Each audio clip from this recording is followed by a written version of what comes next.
Welcome to our latest Hippocratic Adventures chat. Before we get started, I want to say a big thank you to Locum Story for sponsoring this chat. Locumstory.com is an educational online resource about all things locum tenens.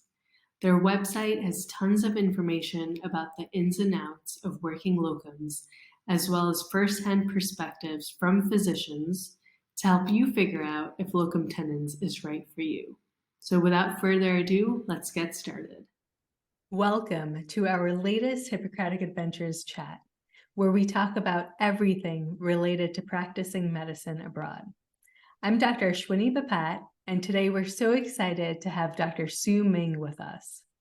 Dr. Su Ming is an MD PhD. She's a pediatric neurologist and professor of neurology who has over 26 years experience in clinical practice, teaching, and research.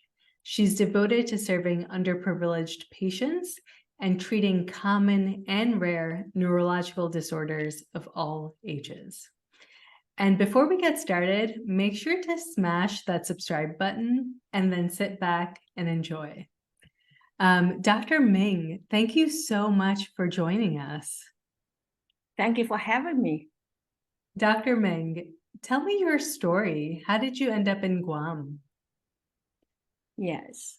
So after 26 years of service at New Jersey Medical School in Newark, New Jersey, I thought I would like to travel around. And I thought about travel medicine. Mm-hmm. So I retired from my faculty job as a neurologist at New Jersey Medical School. And then I told people, now I'm a free bird. I can fly where I want to. So after 3 months, I was exploring where should I go on that. And Guam, the opportunity came up. In fact, before then, I went to Alaska, Barrow, Alaska, and serving, indigenous population. I said, wow, that sounds interesting. I have been serving my population in Newark were mostly indigent patients, and I feel this is most suit me in terms of practice medicine. And so after going to Alaska, that indigenous population, I said, well, that just is a match for me. So, and then I intentionally looking for international locations that I could also see, indigenous population, and Guam popped up. I said, wow, that sounds like a great place for me. Because one, I can see Chamorro patients, and two, there's this island, right? I've never been there before, and what beats island life, right? So I said, oh, wow, I can practice medicine, and in the meantime, I enjoy my, staying there. And what ended up a plus, in addition for what I just told you, is the military population. Because I also feel like the military population, we were not treating them, or they will not receive appropriate attention that they should or they deserve, because they risk their lives for us. And then yet it was difficult to, or still being difficult for them to get proper medical care. And I was just so happy that I can serve some of them. And each one I interviewed as a patient, I went through, I have them tell me their stories. Oh my God, this was enriched experience for me. And one day I would like to tell their story. Oh, that sounds wonderful. And so it sounded like you had you were looking for a change. You were in a period of transition, and the experience in Alaska kind of opened your eyes and had you kind of look for other opportunities. For folks that may not know, that may be listening and don't know, where is Guam located? Let's start with that. Yes. Well, okay, Guam is really far away in the Pacific.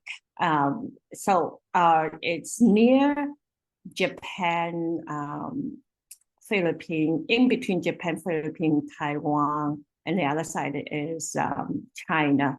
So it's a U.S. territory, just like much like a Puerto Rico. So residents there are U.S. citizens.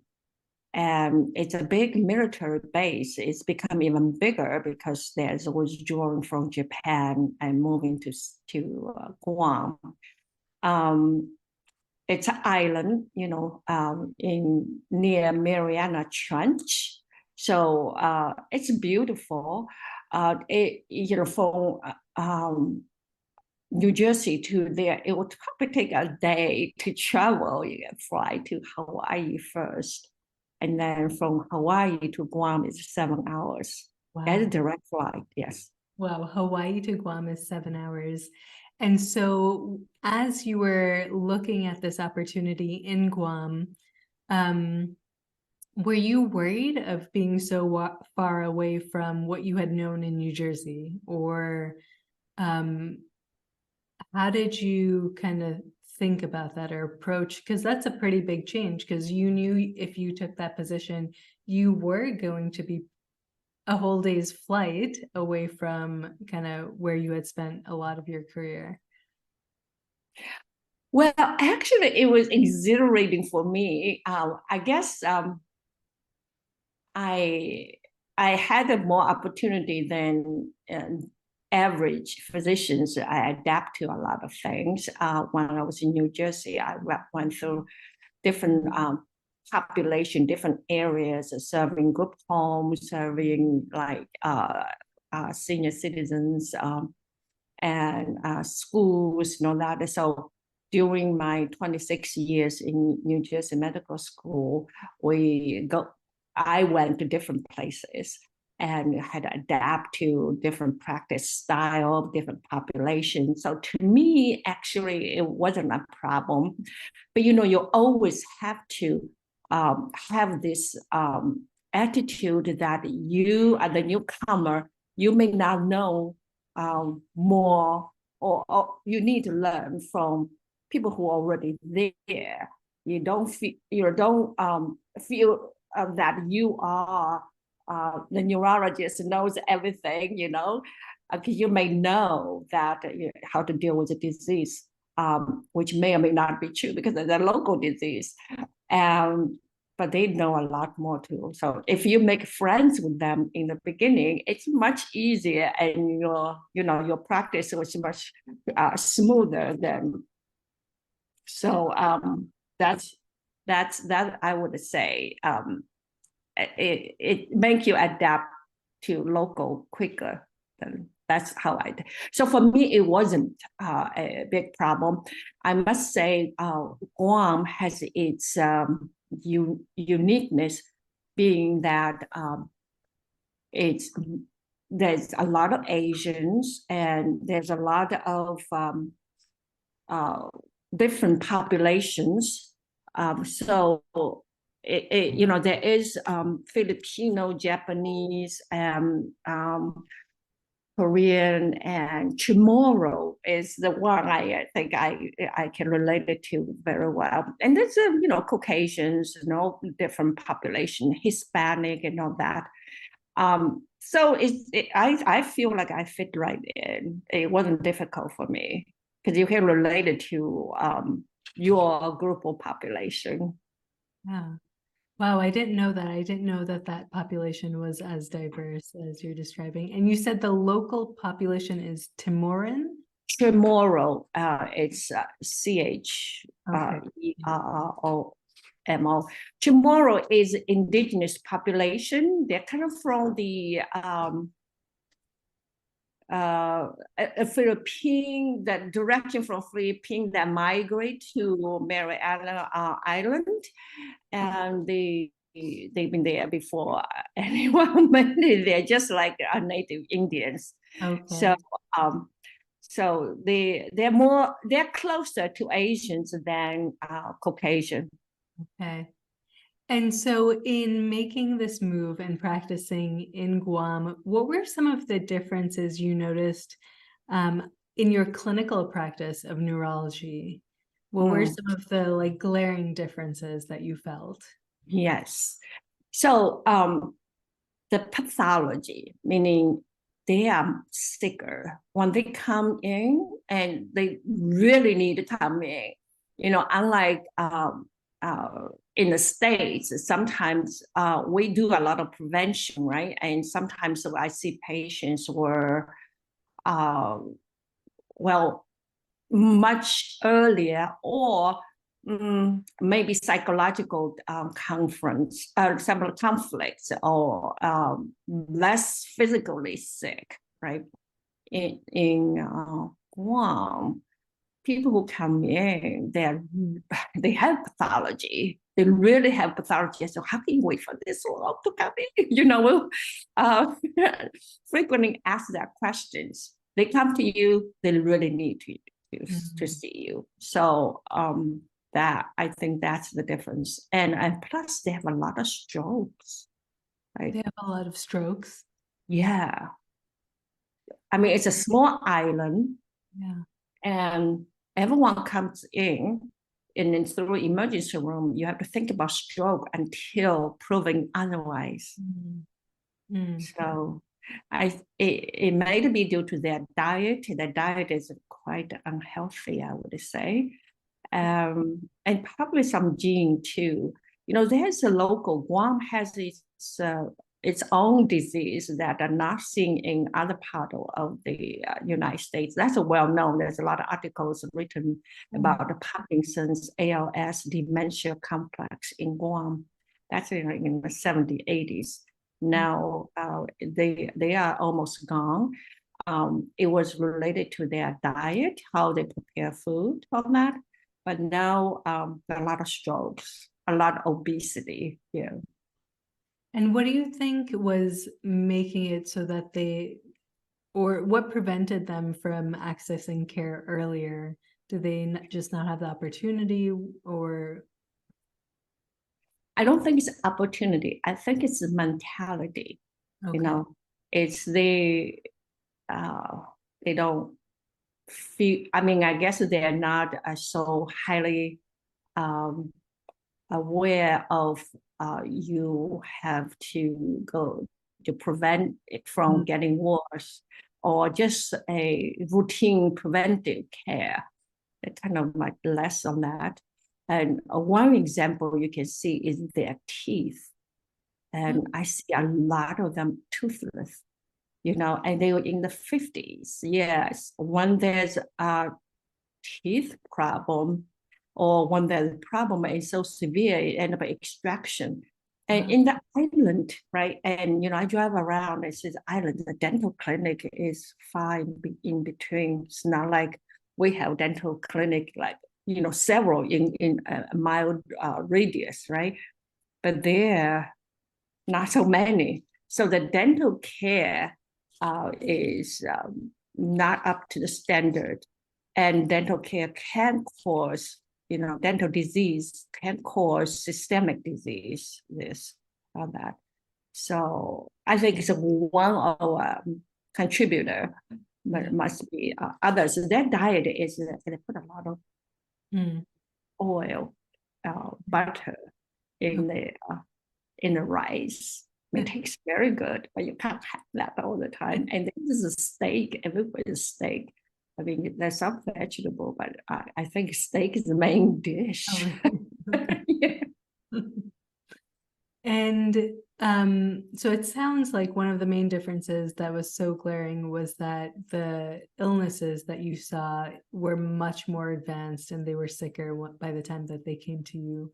And it felt like maybe there was less of an emphasis on prevention, or maybe less access to prevention or education around prevention. New Jersey and Guam are very different, I imagine. So what was that like to Yeah. Well, first of all, it's an island life. Okay, so and it's humid, uh, But most of the time, even though they say, if you look at like weather forecast, they would say it's raining. But really, the raining part is like a shower just go by and sun came back out. So it's 5-10 minutes of raining. So you literally is always see sunshine. So that's really mood lifting. Humidity, you have to get used to it. I did get used to it. And traffic is not as bad. You can have traffic, but really not as bad because they don't have like highway like high-speed highway. And the northern end of the islands are most population concentrated. And the food is mostly from imported because the island, yes, this is island produce some local like farm to table. There is a program like that, but it's really very, very small percentage. Most of it come from Japan or other surrounding islands. And therefore, food is quite expensive for that reason, right? Okay, and so Guam is mostly tourist and military, so their GDP is from that. So, and there's a lot of government, workers in that, and there's a lot of retired military personnel, and so that's what we see. You encounter, and the other thing is the island can have like a hurricane. When I was there, Hurricane Mawa was there, and it was actually the eye was on the top of the island, and it did cause devastation, but the recovery effort was much faster. I experienced in New Jersey Sandy, Superstorm Sandy. That was like terrorized. Everything went down, right? I'm there too, but much shorter, like 1 or 2 days, and we, same at recovering, and hospital was running, and essential, facilities and utility get back soon. So I was impressed that how fast they recover. They must have infrastructure, or they have this experience more so than New Jersey. So that's that. And they so the local cultures, they have tomorrows have their cultures, and they are very tight in terms of family structures. When someone's sick, the whole family comes in like that. And the other thing I would say in terms of clinical practice, it may be their belief or religion. I see frequently that DNR, do not resuscitate, and then I think this patient just came in, and DNR order was like family request DNR, and I haven't figured out is that religion or not. And another thing is kidney failure. I feel kidney failure is more in the island for the fact that there is at least 3 kidney hemodialysis centers in the northern 1/3 of the island. So actually, the biggest problem when Mawa, the superstorm hurricane came, is when electricity was out, our hospital will actually house a lot of kidney failure patients for their hemodialysis. I mean, I can't say for the fact, and I didn't do an epidemiological study or statistic to see whether it's different from New Jersey's, but I kind of feel like they have a lot of kidney failure. Like I encounter more than half a patient who came in who had a stroke, and there's some kind of kidney failure. related to that. Mm. So I thought a stroke is quite a lot. Mm. And among stroke risk factors, kidney failure I feel is just as many as like coronary artery disease to me. Like, again, that's anecdotal. Yeah. Wow. And for you, kind of, what were some of the challenges that you encountered in living in Guam and adjusting to life there? Yeah. Well, I live in a hotel. I did have a kitchen and a two-bedroom apartment, so that was quite good for me. But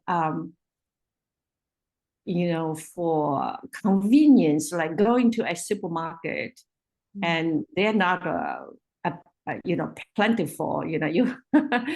There's there's a lot of they're Asian mart, but they're very small, and you can't get everything you used to, like say in New Jersey or other part of the United States, that you can, you kind of have to adapt to a limited menu, on that. So that and then other things, the life convenience, I would say they are convenient. You have to like adapt to their convenience. It may be different from what you used to in New Jersey or somewhere else. But that comes with a great opportunity too, because under the ocean, oh my God, that's a different world, and that world is fantastic. And I learned to dive, and you see all kind of colorful marine life, and you get to know people, and I feel like I can dive, like that's a skill I never had before. And plus, that the scenery, the areas when you go, there's a mountain, there's ocean on both sides, so that can beat other part of the world. And they're more natural, and it's protected to a degree, and you have to learn to protect the marine life because corals are dying. So, and you're being more conscious.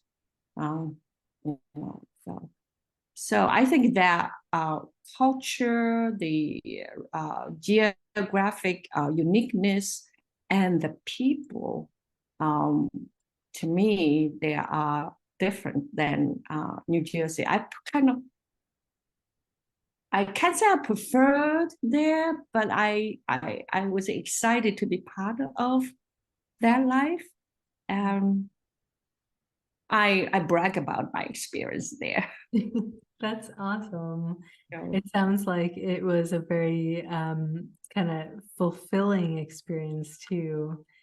One other question. How does the salary compare in Guam compared to, let's say, New Jersey or continental US? So the rate from locum per day is comparable with what I would do, like say in New Jersey, right? It's the same. But as locum, you don't have a health benefit or other things. You have considered that. In terms of permanent, I'm very comparable. I mean, a neurologist there makes 300K. And in New Jersey, we make less. So there are underserved area. So to retain someone, they do have to pay a little more. Okay. And plus, I think there's federal appropriations to the area because the medical care is still underserved, I would say. To a degree, it's better now. There's only 2 hospitals, one government-run hospital, one private hospital, and one naval hospital, which is just like 5 beds. you know. And the hospital I was in a practice, it's a private hospital, like 200 beds. And the other hospital is probably bigger. But even that, I don't think everyone can just say, oh, let me admit someone, like all the services we can provide locally. There's a lot of patients actually had to medevac to Hawaii for certain services. Okay. So yeah, I that you still consider is now like you, well, let's do a kidney transplant. No, not quite there. Right. Okay. And I guess we'll go to kind of some fun rapid fire questions that we do, which are just meant to induce answers from the top of your head. Mhm. So what's the coolest thing you did or place you visited while you were in Guam? Yeah. The coolest thing I did was dive. I keep coming back from that. And there's areas of they have different beaches where you dive. And I dive from a boat. Yes. And, when you go down there, the deeper you go, or the limit, you can't go too deep because as a novice or amateur diver. But you can't expect what you see. I see sharks, oh, crawfish, all different colors. They just so vivid. And I didn't believe how you have a combination, so many different colors in one fish. And it really opened my world. I said, wow, that's something I missed if I didn't die, right? Or that's that. The other things, they also have on the mountains, you can do dirt bike. Um, yeah, and it's near the ocean. The other side of island, the east side of island, they have sheer drop, and the water is blue, really blue. I mean, you see postcards, not all that blue. Probably they photoshops, but that is really blue. I tell you. And the side where on the side where most people concentrate on, the water is shallow, but it is aqua green. One is a good day with aqua green. So you really can, those are the activity scenarios that you can match by living in New Jersey. So I'm going back there, and that excites me. Oh, you are? Yeah. When are you going back there? End of January and February. Yeah. That sounds like a good time not to be in New Jersey. Yeah, yes. Well, they only have 2 seasons, wet season and dry season. But even wet season, they have showers. But like I said, mostly it's still sunny. You do see on the wet season, you see the grounds steaming. Right. So I have adapted life there. I don't mind even being permanent resident there. And plus, I haven't mentioned this, is that the patients, they're more appreciative. They express their gratitude truly from the heart. They're not like a demanding. I mean, I have enough share, so you do this for me, you do that for me. They say, "Thank you, doctor," and they really mean that. So, I mean, I feel like my work, my efforts being more valued by them. And that's very important too, to feel like your work and effort is valued. What's one thing you learned about yourself through this experience? I think we should be more humble. Over here you feel as you're a doctor. That really, there's a lot you can learn from local people. I wanted to avail myself to them as part of our community, because we just know a little bit in the area you specialize, but there's a lot you don't know, and you really need to make yourself that to their needs. You can say, oh, this is how we do it in the United States. But they have, you do what you can. You provide the best care. If doesn't reach the result, or there's a resource limitations, learn to live with it. Mm. And what's one piece of advice you would give to someone who's thinking about trying out an experience outside of the US? Mm. Well, first of all, they need to be prepared and where they get into, right? And need to research a lot more.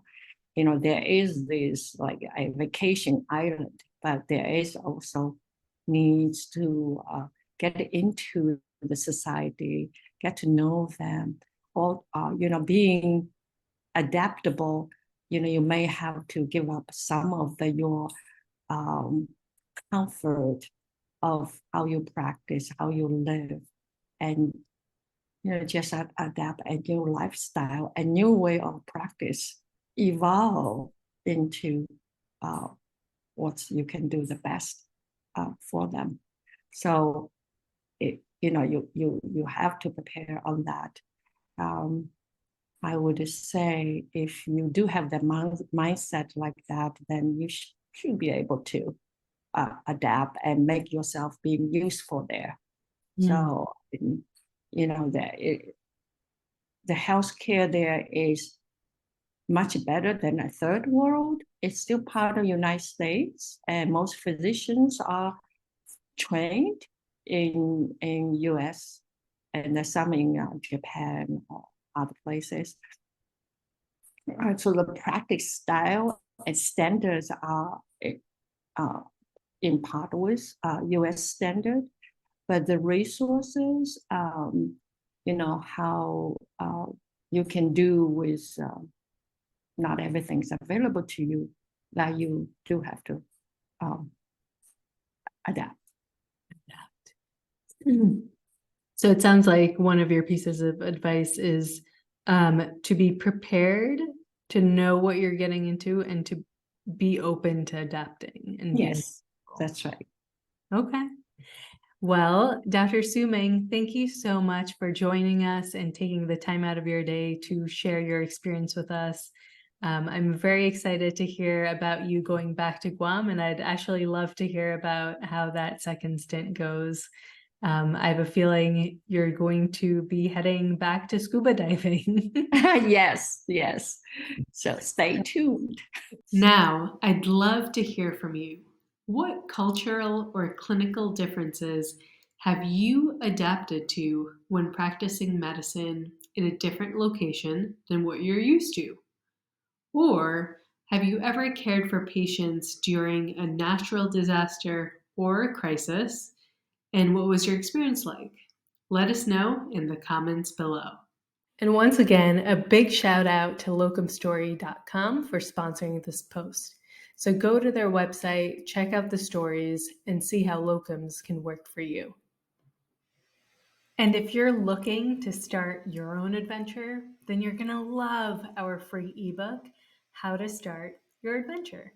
You can head over to hippocraticadventures.com/subscribe right now, where you'll learn the 3 steps to get going.